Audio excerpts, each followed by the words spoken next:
Population and diversity. Western academics believe California Indians have been in the area for some 12,000 to 15,000 years. California Indians lived in each of California's diverse regions: the Sierras, the Central Valley, the Mojave Desert, and the coastal regions. It was not a wilderness, but a homeland, a land abounding with sacred sites, work areas, trails, villages, favorite gathering, and hunting grounds.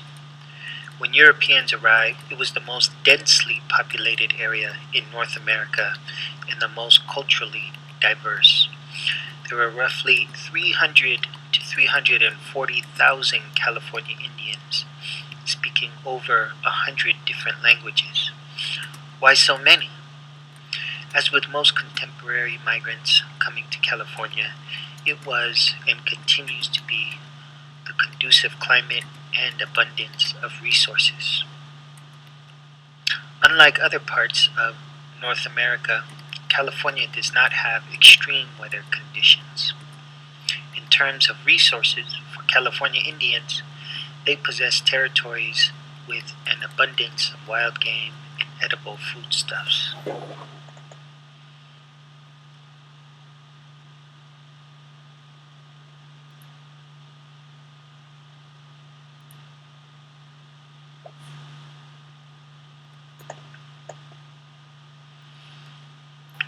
General characteristics.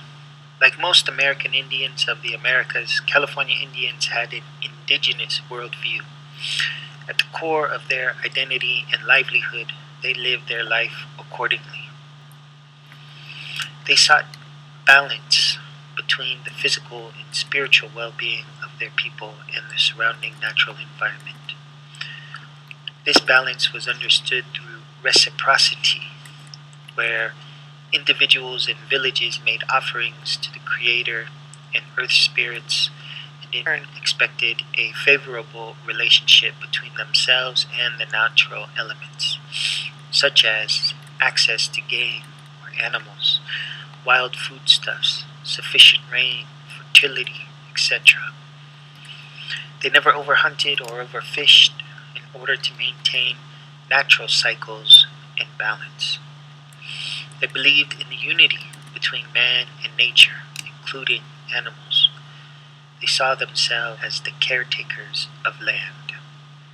Everything was tied to the Creator, so everything, including man and nature, was sacred. Nothing was simply an object.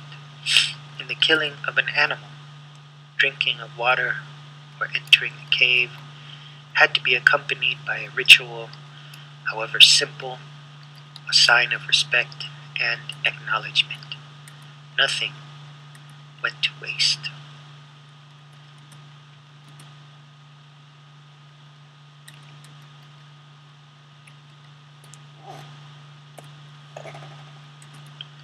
California Indian societies were divided into tribes, triblets, and villages.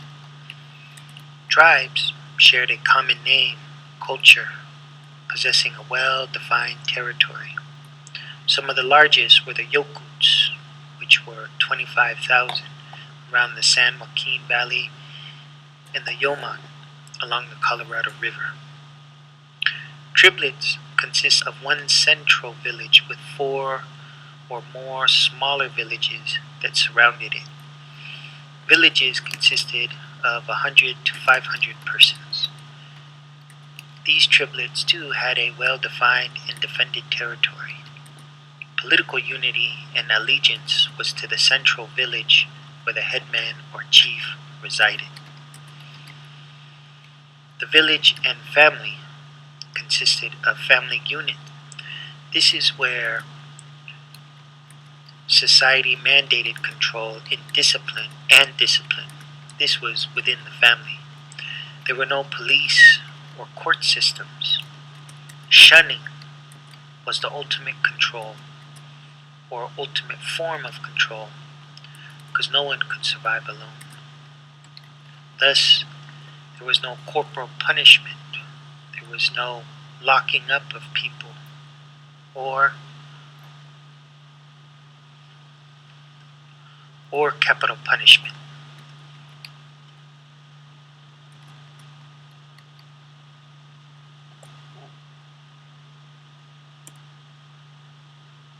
Gender roles and division of labor. For the men, they were responsible for hunting, fishing. They were also the religious figures, the warriors, if, for example, in the southeastern region of California, if they were a warrior society. They were carvers, carving both wood, bone, and stone.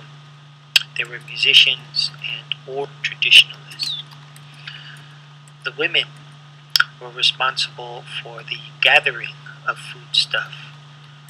They were responsible for cooking, taking care of the household. They were midwives and child raisers. Along with their artistry, they will be world renowned for their basket making. This was their highest form of art. If there was agriculture, such as in the eastern region of California, agriculture was not done by men, but it was done by women.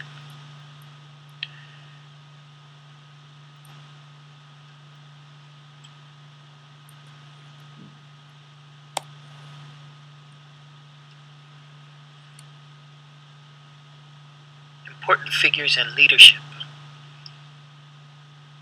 California Indians had a chief or a head person. This person was wise and influential and could galvanize community action.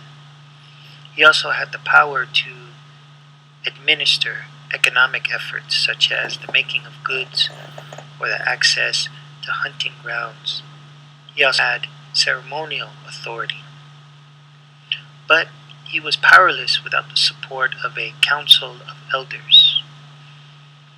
Thus, there were checks and balances within the leadership and decision-making process of California Indian tribes. Many women were also chief, such as female chiefs in the Chumash and Pomocans. The shaman was also a very important figure. He was a combination of a physician, psychologist, herbalist, and spiritual leader. Another important figure to point out was the Two-Spirit.